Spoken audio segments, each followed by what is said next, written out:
This is Ask a Couples Counsellor, a show that answers all the relationship questions you're too afraid to ask.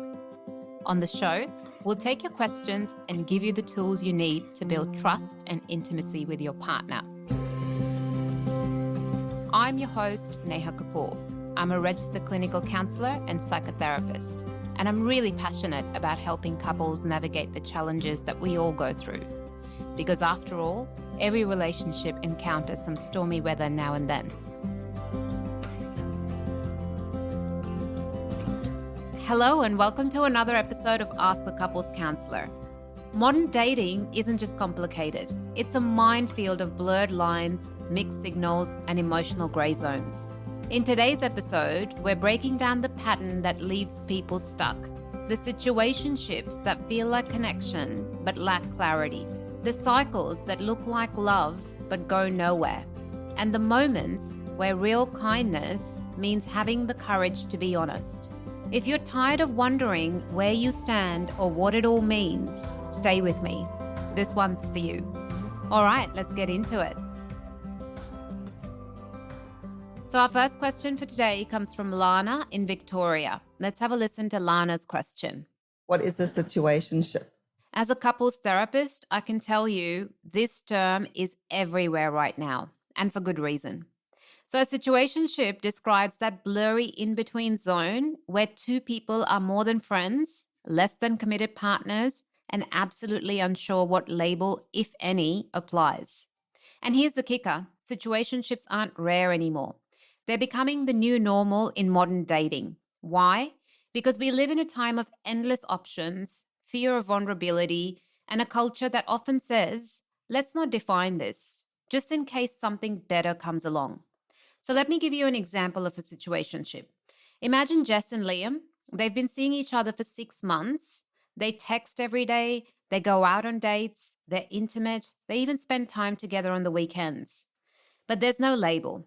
So when Jess hints at exclusivity or asks where this is going, Liam says, let's not complicate things. I like what we have. And when friends ask Jess, are you two together? Jess stumbles over the answer. They're acting like a couple, but without the clarity, commitment, or security that comes with being one. So over time, Jess feels anxious and stuck, while Liam enjoys the perks of a relationship without the responsibilities. So essentially, a situationship is a connection without clarity, intimacy without intention, and while it can feel exciting at first, it often leaves people confused, unfulfilled, and emotionally stuck. And if you don't define it, you risk being defined by it.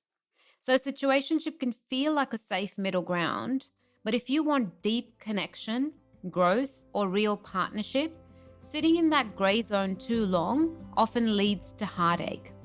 I hope that answers your question, Lana.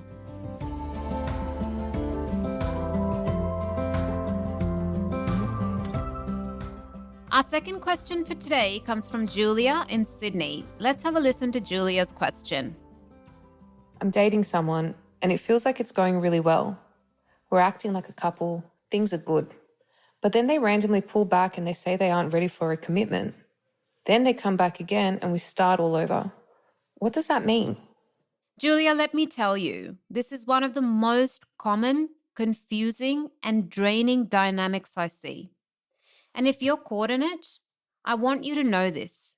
It's not your fault. It's not because you're doing something wrong. It's not because you're not enough. Here's what's really happening. You're with someone who wants connection. They enjoy the closeness, the affection, the security of having you there. But when things start to feel real, when vulnerability, responsibility, or the possibility of deeper emotional risk enters the picture, fear kicks in. That's when they pull back. They create distance to self-protect, saying, I'm not ready for commitment. It isn't always about timing. Often, it's about fear of being fully seen, fear of losing control, and fear of getting hurt.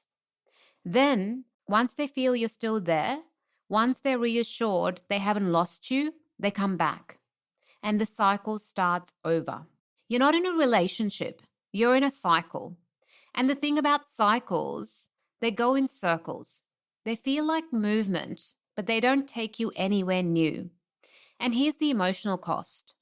The longer you stay on that emotional treadmill, the more you start to question yourself, your worth, your standards, your needs. You end up spending more energy managing their fears than nurturing your own happiness. What does this mean? It means this person may not be ready, not just for commitment, but for the emotional work that real partnerships take. And no amount of patience on your part will change that until they do that work. So the real question for you is, do I want to keep waiting for someone to choose me fully? Or am I ready to choose myself? If this sounds familiar to you, I see you. And maybe it's time to ask, what would it take to stop chasing clarity from them and start giving it to yourself? I hope that answers your question, Julia.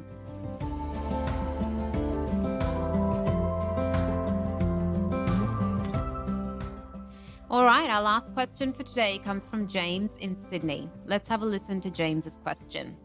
I've recently been seeing someone on a casual basis. Shortly, I'll be traveling often, and I don't want them to wait for me or pine for me during my absence. How should I communicate this openly and honestly without creating drama or angst?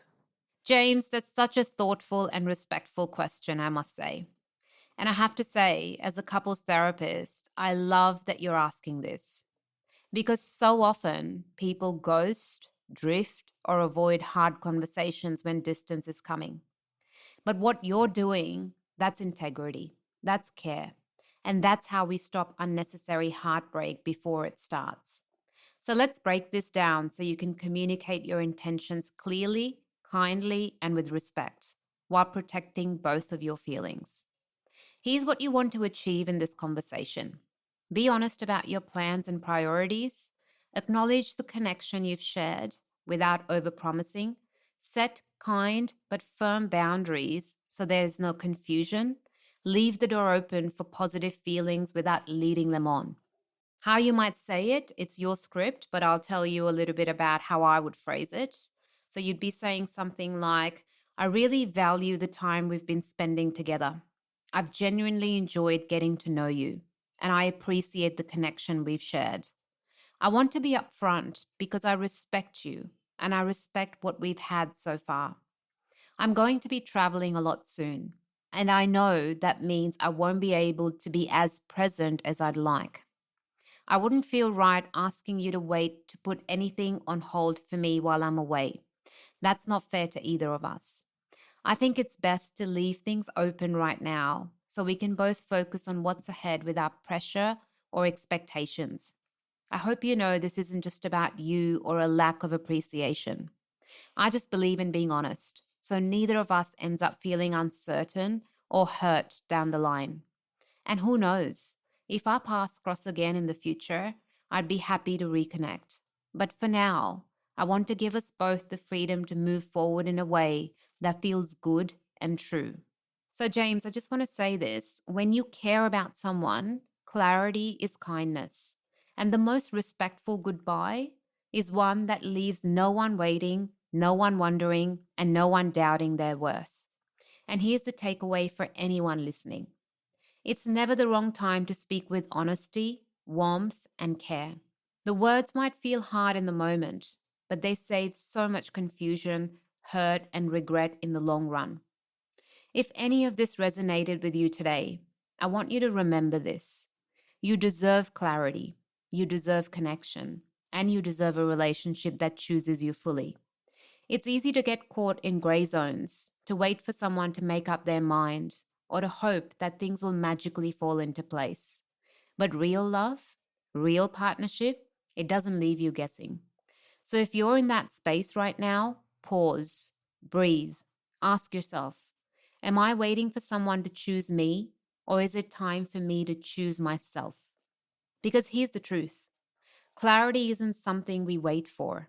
It's something we give ourselves. And when you do that, you stop chasing and you start leading with your heart, with your strength, and with the kind of love that starts from within. That's where real connection begins. All right, that's it for today. And before I go, if you have any burning questions you want answered, send them to novoempowercounselling@gmail.com. Let's navigate this journey together, because better relationships start with understanding. I can't wait to hear from you. You've been listening to Ask a Couples Counselor, a show that answers all the relationship questions you're too afraid to ask. This show is produced by Novo Empower Counselling. We provide a range of services, including couples counselling, individual counselling, and online counselling. To find out more, visit our website novoempowercounselling.com.au. This show was produced with strategy and production support from Wavelength Creative. To make sure you don't miss an episode of Ask a Couples Counselor, be sure to subscribe to or follow the show in your podcast app. And while you're there, I'd love it if you could leave me a 5-star review. It really helps others find the show. I'm your host, Neha Kapoor, and I'll see you in the next episode.